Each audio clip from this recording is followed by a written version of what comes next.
What's up, everybody, and welcome back to the Ghost Cult Magazine podcast, brought to you by GhostCultMag.com. I'm your host, Keefy. Today's podcast features a special interview with Mike Scheidt from YOB. We talked all about their recent album, Our Raw Heart, out now on Relapse Records. Check it out. So yeah, man, we're hanging out here with Mike from YOB. Ghost Cult Magazine. Mike, how you doing? Doing good. How you feeling, man? How's your health? How's everything? Feeling all right. Being out on tour, it's it's different in my body than I've experienced in previous tours. Things are routed differently, and I have to make some adjustments as far as especially food and staying hydrated. But those are all. I'm also 48. So it's a certain amount of that's kind of going on. But I'm better for it more than I'm not, and then when I do that, I get to come out here and do this.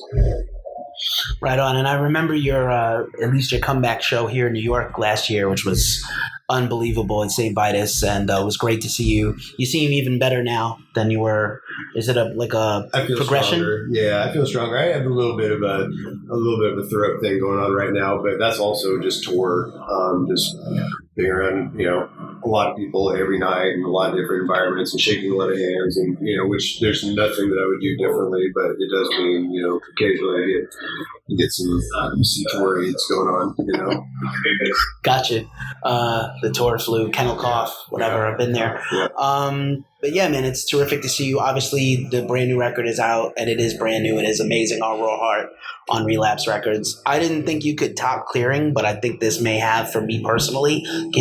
Don't speak for everybody else. Our review is glowing, but personally, this record is just, I don't know if it's just knowing about what you've been through recently or just the record itself, but it just hit me hard, man.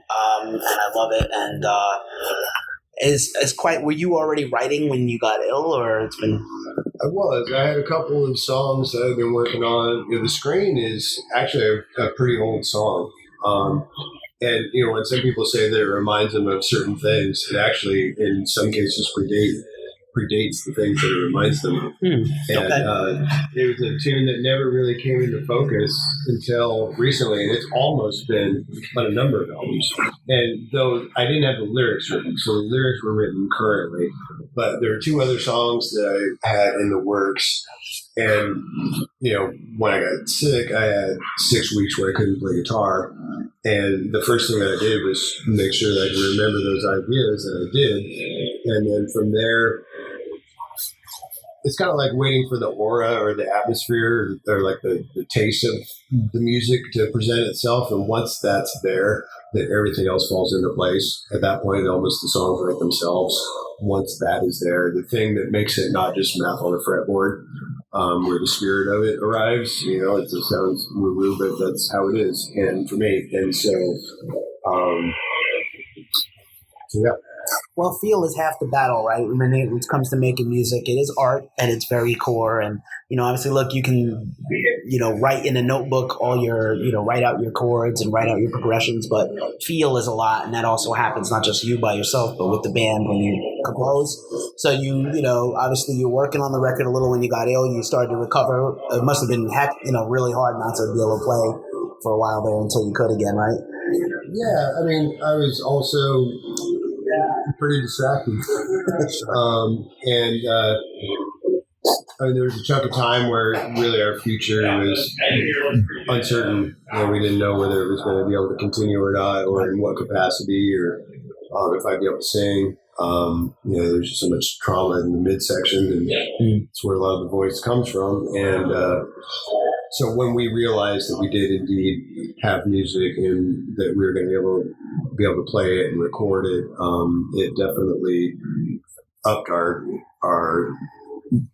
friendships have improved, and our sense of clarity around what it is that we are doing together, and what we do for each other, also has clarified, and it's just made us stronger. We've gotten stronger. Oh, that's very deep and awesome. That's good to hear that. Sometimes I know, a couple of people in my life have had near-death things, and they're like, oh, I'm not going to change how I was before. This doesn't give me any perspective. If I did, I wouldn't be the same guy. But I think most people would be like, oh, this affected me and affected what I do and the music I make and the art I make. I know it would for me. So I'm sure it did for you. But yeah, definitely, it feels like it's a presence on the record. I don't know if that's just my brain, but it feels like it's a character, if you will, in the songs.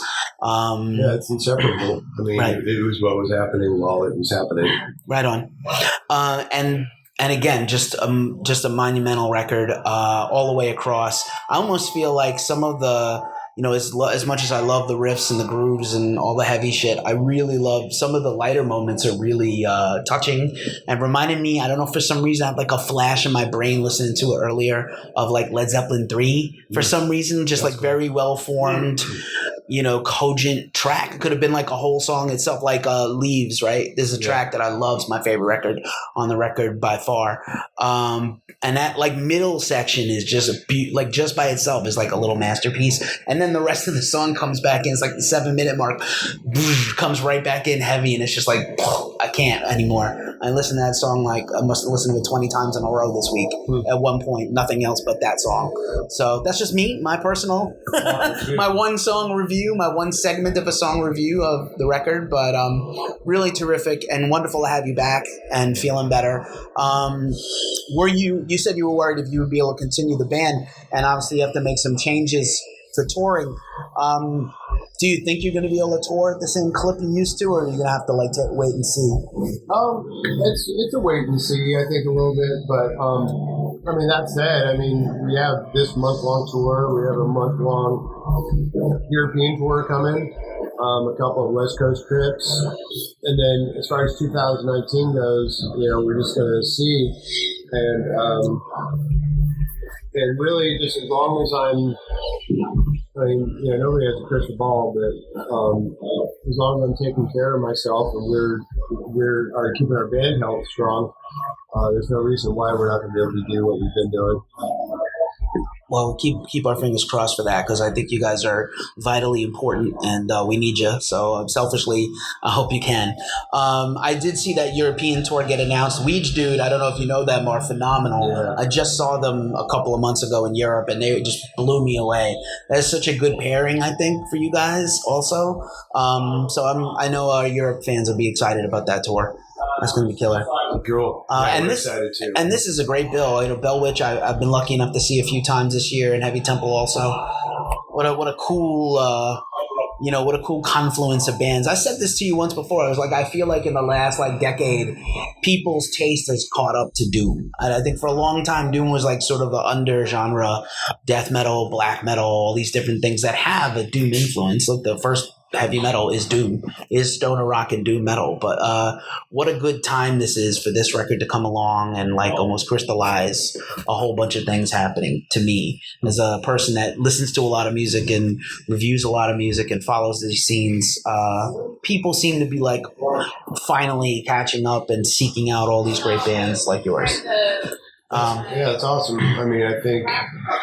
Yeah, and I think it's, you're correct in that it's something that a number of bands and artists and kind of our umbrella are experiencing. And it's music, if nobody's ever heard The Obsessed before or Spirit Pyramid or anything that Wino's done, if they discover that music today, there's quite a back catalog that they get to dig into of somebody who's been, bleeding for their music and with or without the sport. And so you dig into this very pure music, or all of Cathedral's records. Right? There's just such a back catalog of crazily great music. And so, and some of it being just crazily crazy music. And, but, it wasn't done with big audiences and in any kind of certainly not. It did well in its crowds, but it didn't have the wider audience that it does now. That is a fact. And lucky, because I think it's all these things hitting at once. Bell Witch on a very strong record, Heavy Temple's last record, you guys, and many others that are just kind of following in the wake, or trying to keep up, or if you will. So yeah, it's for a fan, it's a terrific time. And I love I YOB. feel the same way for all the music that's coming out too. As a listener and an avid, I avidly look for new things to get me excited, and there's a lot going on. Right on. What are you listening to these days? Like tour music or just in general? Right now, on tour, I end up not listening to a lot of music. Though I think the other night I had, I think I had Level of Creation, 10 Commandments on like literally all night. Nice. And I've been digging into the old Tyrannosaurus Rex albums quite a bit, and True Widow. A big True Widow fan, and there's just so much going on. There's so much good stuff. I like that Mammoth Grinder album. So good. Yeah. So good. I think they also are going on tour. That'd be a band I'd love to see play with you guys. I don't know if you ever have, but I would love to see you guys tour together. That'd be sick. I'm anxiously awaiting that new Immortal album. Yes. I think the one track that I heard with Demon as at the helm. Yeah. It's pretty hard to argue with. No, man, I'm happy to have this Immortal Aboth Civil War forever, because like his record was amazing, and then they answered right back with an amazing list. Well, it seems like what's going to be an amazing record. Yeah, and it's all good. I mean, they're both good songwriters, and obviously they've made really good songs together, but separately, they're obviously both pretty strong.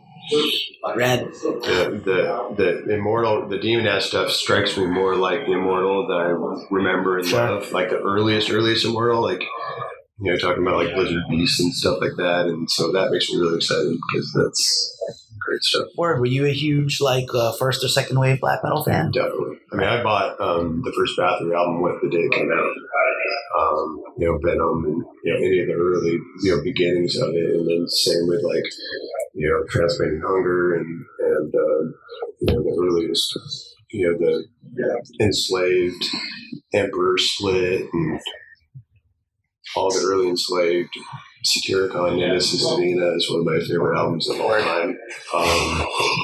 And so, I was buying that as it was coming out. Yes, killer, absolutely. Same with all the death metal, and any of the Combat Records era crossover, and it's just it's not even try to. It's just effortless, just to say put your thumb on the pulse and let in what you let in and absorb the rest, leave the rest, absorb some. I seem to recall talking to you about death metal in the past. I was going to say, I don't know if you have a lot of interest in this Lords of Chaos movie that's coming out soon. I didn't particularly love the book. I do like the director. He was in Bathory, so it kind of, even though none of the music has been licensed for the film, which kind of sucks because I think it would be educational if you had like a greatest hits black metal, first wave black metal playlist for people. But, hopefully it's not too sensational, right? And it's more, I don't know how honest it'll be. I get mixed reactions from artists who were there, fans at the time from all over. They're like, I don't think so. It's you have artists and you have the music, and sometimes there can be it always has some kind of connection and link, but sometimes it's more abstract, and sometimes it's like really congruous. And I'm curious about it too, though passingly. I'll just kind of wait to hear about it and see how it goes. See if I want to run out after it. Especially when things get too kind of sensationalized. Right, it's going to be a Netflix for me. I'm not going to probably go to the film. Or maybe it'll get sent to me. I don't know, but I'm sure when it comes out, my Facebook feed will be blowing up. So, that's cool. I mean, those are stories. There's interesting stories to be told, and people that live very extreme, caustic lives and turned out some really next level music. But I don't think that's ever not been true. I mean, I think you even go to the classical composers and it's the way that they lived, and they were the rock stars and the punks and the junkies and the people were murdered, and in theaters, and Right. it's nothing new. True. And the same, I was going to say, you said artists, the same with painters, right? Some of them were psychos, man. Just like Caravaggio murdered somebody, Van Gogh was into self-mutilation. I mean, like, we all suffer for art, right? A little bit, our own ways. Well, it's like trying to make sense of it. Trying to make sense of the things that we're afflicted with. It's like the music or the art is almost a symptom of the person. That's awesome. I don't think I have a better question to follow that up with. I might have to stop right there. That was really deep. But yeah, man, I'm just really happy you're okay, and I'm really happy the band is doing great. I love this record. Thank you, man. Thank you very much, because like what that means, it means a lot to me to have you around and like to keep you staying around. As long as we can, losing guys left and right, Well, and it's just the older we get, it's just a shit show, right? It's just more and more, and so it's a matter of like, okay, don't know when our last good day is, so none of us, whatever it is that we're carrying around in our hearts and our minds, if that moment were to strike, is that the thing that we want to carry? And if it isn't, then that's worth looking at. That's what right on. A good friend of mine said you want to try to be your best self every day. You may not always be, but you want to try to be your best self every day, because you don't know what tomorrow is. It's easy to get jaded, and it's easy to follow those like conditions, the collective conditions of grief and anger and all those things out there. And it's not that they are valid, but pouring more gas on it isn't going to make it better. And there's just so much of that, and people being like, well, it's just the way the world is. It's like, yeah, well, when enough people make it that way, we can't depend on anyone else.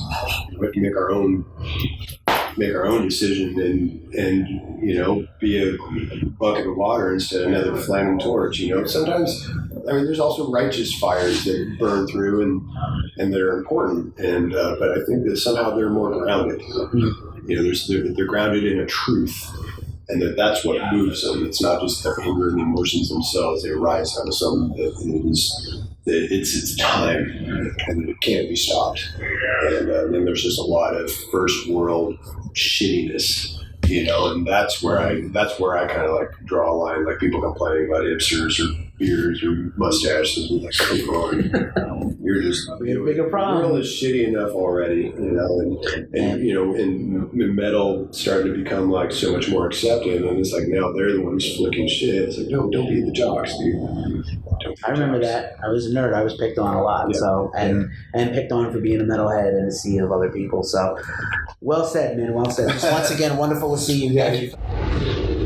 Thanks for checking out today's podcast. Follow, like, and subscribe wherever you hear these podcasts. Also, check out Ghost Cult Magazine on social media, Facebook, Instagram, Twitter, and YouTube. And finally, check us out at ghostcultmag.com. We're out. Peace.